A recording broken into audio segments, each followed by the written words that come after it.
По инициатива на Изпълнителна агенция социални дейности в Централния военен клуб бе подредена изложбата «Децата на Катрина».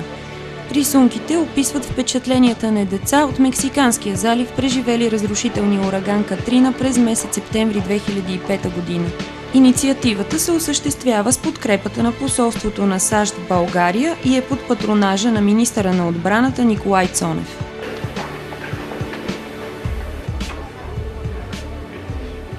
В отговор на една от най-важните функции на Агенцията за социални дейности – създаване на условия за възпитаване на подрастващите в нравствените добродетели, в съпричастност, толерантност, патриотизъм, сътрудничество.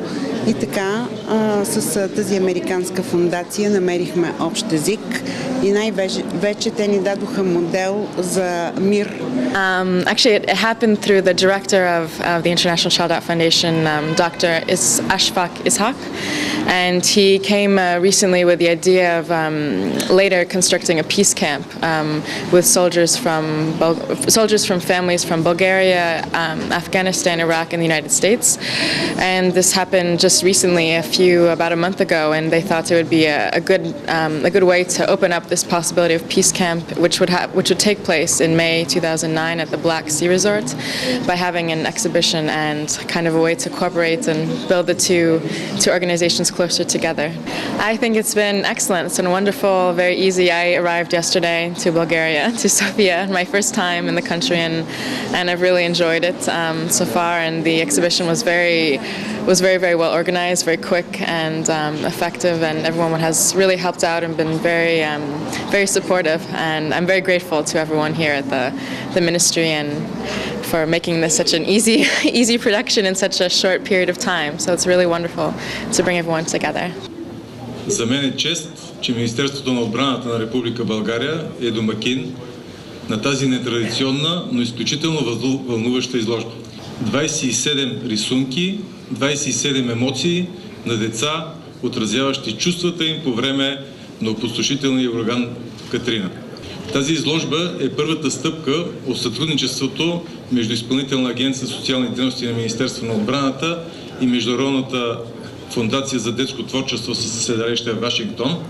Следващата стъпка ще бъде международния лагер през 2009 година в Сарафово, където в лагера на мира, както ние сме го нарекли, ще почиват деца на военнослужащи от американската армия, от българската армия, деца на военнослужащи от афганистанската и от иракската армия.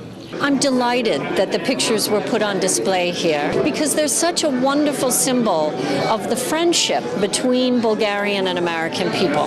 We have a very, very strong relationship between our two militaries, but this is also a symbol of how our relationship goes beyond the military to include cultural and human things.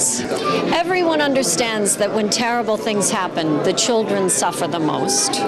And this exhibit shows that Bulgaria and ordinary Bulgarians wanted to reach out and help America's children as we dealt with the devastation of Hurricane Katrina. И като доказателство за приятелството между децата, учениците от Софийското училище Кузман Шапкарев подариха на Ребека Проктор свои по-весели рисунки, за да зарадва с тях децата на Катрина. Ти нарисува ли нещо? Да, един палачо. Защо палачо? За да е по-весело картината. Ти весели неща ли обичаш да рисуваш? Да. А как си представиш един ураган?